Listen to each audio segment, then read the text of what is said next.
Good morning, Arsene. Good morning. It was a defeat in midweek against Bayern Munich, but one from which you could take a certain amount of credit, quite a lot of credit. How have your players adjusted to the result and digested it? The result certainly not, but I believe that in this kind of game you want, of course, the quality of the performance and the right result at the end.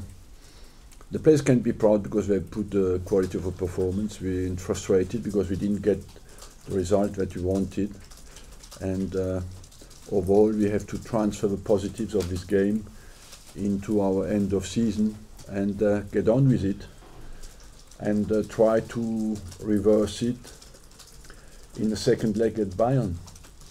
It's back to the bread and butter of the Premier League this weekend after two cup competitions. Is there a mental adjustment a team has to make?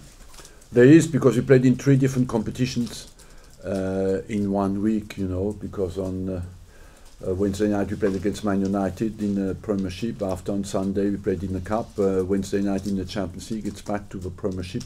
It's extremely difficult to adjust every time to a different competition, and physically as well. It's very demanding. But we did fight so hard until now in the Premiership, of course, that we want to come back and win our home game against Sunderland. It is Sunderland at the weekend, as you say, on Saturday. Team news, any changes from midweek? There will be certainly changes, that's for sure. How many, I don't know yet. I have to decide today after training and tonight. And injuries. We have Gibbs, of course, from our last game, and nobody else is coming back. Apart from Arteta is back from suspension, will be available, and so that should be the squad. Gibbs is certain to miss out at the weekend. He's definitely out of the game. Gibbs is definitely out for the weekend. Yeah. Okay. Arsene, hello. You suggested after the game on Wednesday that Mesut Ozil took his penalty miss pretty hard, and that maybe it suggested it affected his performance. Is he over it now? Is he over it now? Certainly not, because 48 hours is a bit short to get over that. But it's part of a job as well, you know, to deal with disappointment and to show that you can respond to it. I mean, he clearly cares, doesn't he? He went on Facebook and said sorry as well, which not all players would necessarily do, would they? Yes, he apologised after the game, you know, but I don't think that people are shocked by the fact that he missed a penalty, because Bayern missed a penalty as well. It's more people. He takes his penalties in an unusual way, so people are maybe a little bit less comprehensive, but everybody can miss penalties. It's his way, you accept it or not, but it's his way. If he took always a penalties like that. If you had a penalty shootout, for example, in the second leg, would he be one of those that you'd be happy to let go? Look, I believe that at the moment you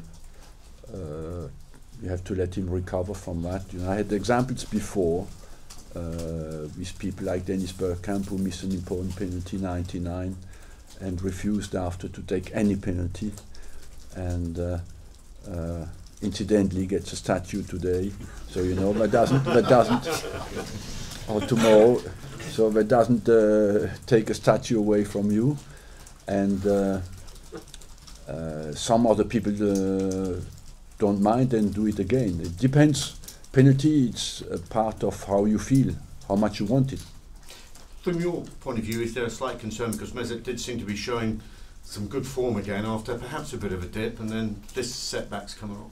Yes, the circumstances of the game were difficult as well, because I left him on because he's one of the few players who can go from distance when you're down to 10 men, long ways with the ball, and carry the ball into the opponent's half, you know. But of course, when you think back at the game, penalty had certainly an influence on his performance. There's a suggestion that UEFA might be looking at Wojciech Szczesny's gesture as he left the field after his red card. Will you be disciplining him? Do you have any views on what happened? Yes, we'll deal with that internally. We don't agree with that. Okay. And talking of UEFA, there's a meeting this weekend where potentially some rule changes will be discussed, and with a view to implementing them perhaps later. I know one of the things is obviously the double penalty of giving away a penalty and a red card. I mean, what are your thoughts on that?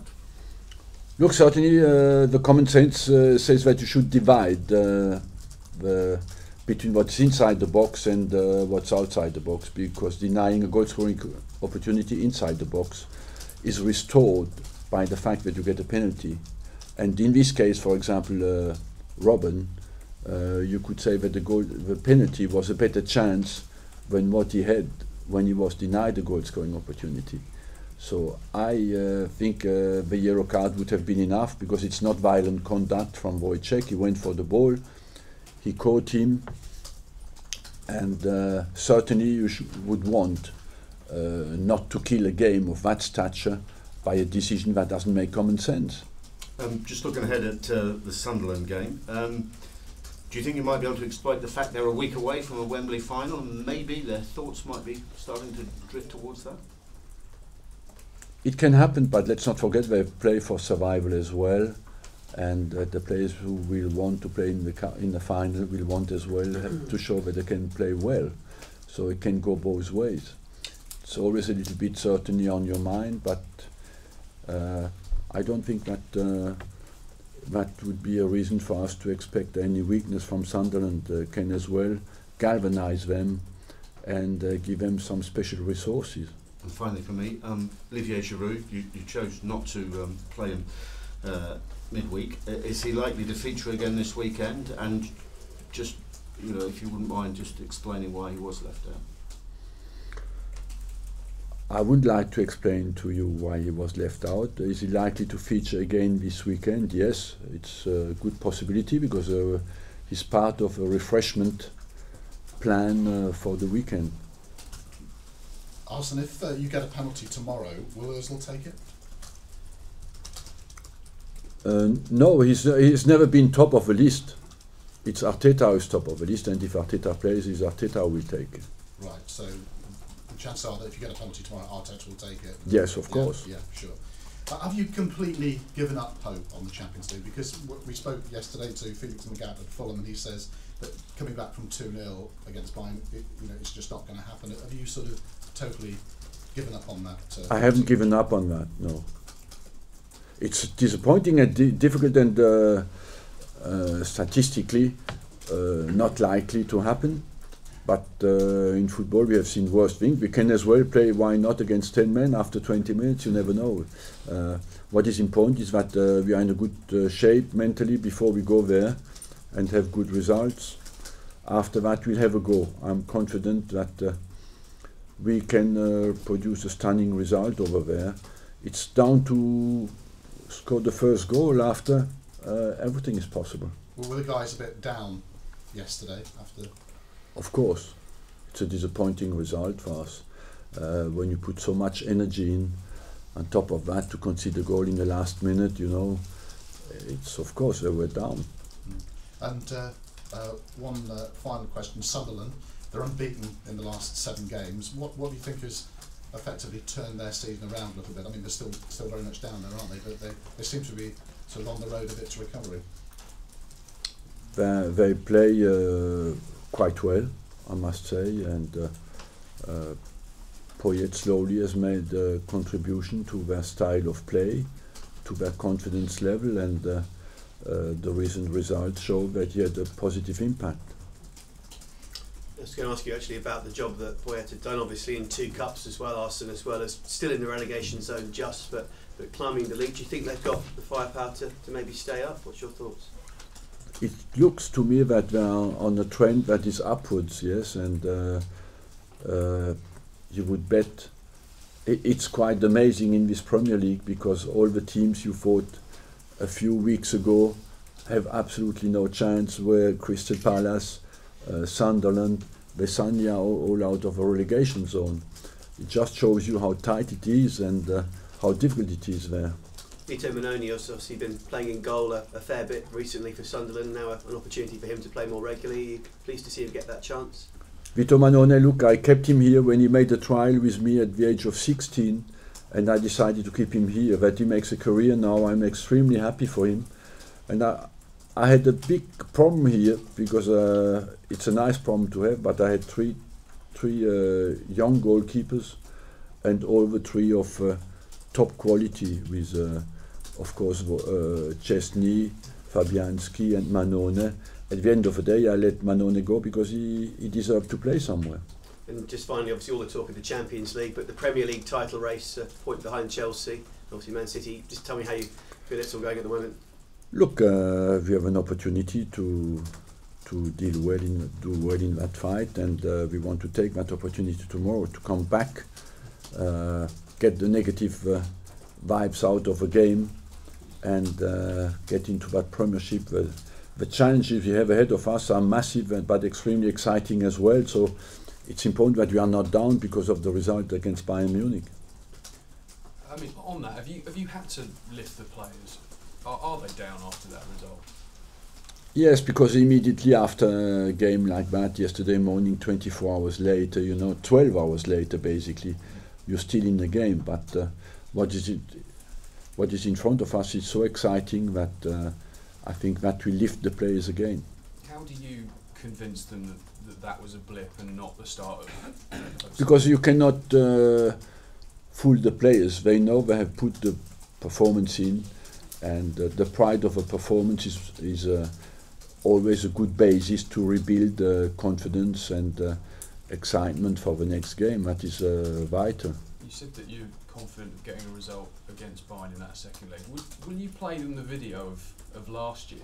Would that be something that you do by way of preparation? I haven't decided yet. I'm more focused on Sunderland at the moment. But what is for sure, I will do the maximum to get them up to a high level of belief. You said that you're going to deal with Wojciech and the situation from Wednesday. I mean, was that, do you feel, just a case of frustration spilling over in this case?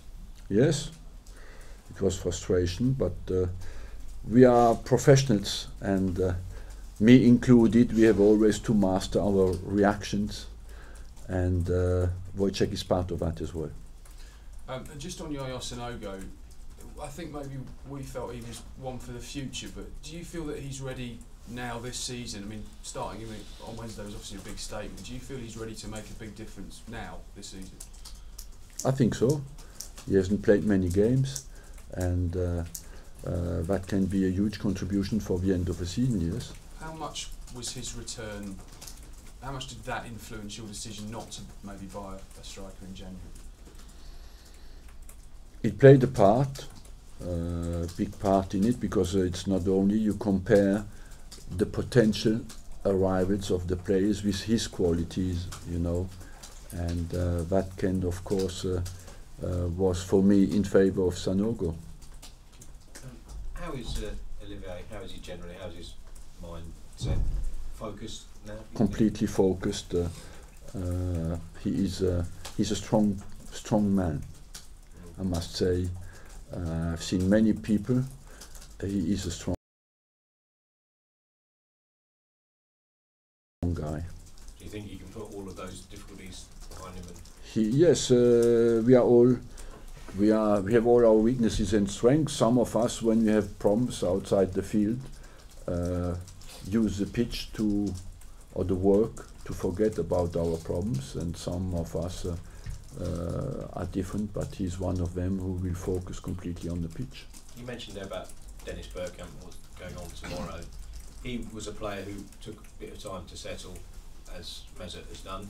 Couldn't one day that we'd be there for an unveiling of an Ozil statue outside the Emirates as well? Is he that type of player? First of all, I would like to take this opportunity to say how much I'm pleased that Dennis Bergkamp gets his statue, because for his class, his contribution to the success of the club, and as well a forgotten quality in the modern game, his loyalty, and that's why I'm so happy that he gets one, and I wish that one day Ozil will get one outside the stadium as well, and I will be still good enough to come and watch it. Is the example of Bergkamp that goes to show that you've had players here before who it does take. I mean, Mertesacker in the current squad, when people came in originally, and they thought he doesn't have what it takes, and now he's a. Of course, I think Ozil is a classy player, and on a longer period, class tells always. Just one final one. Fabianski now likely to play in Munich, where he had a very good game last season. Do you expect this to be his last campaign here with Arsenal now? Look, Fabianski, of course, is a possibility that it is his last campaign with us because he wants to play somewhere. But if he changes his mind, my door is open.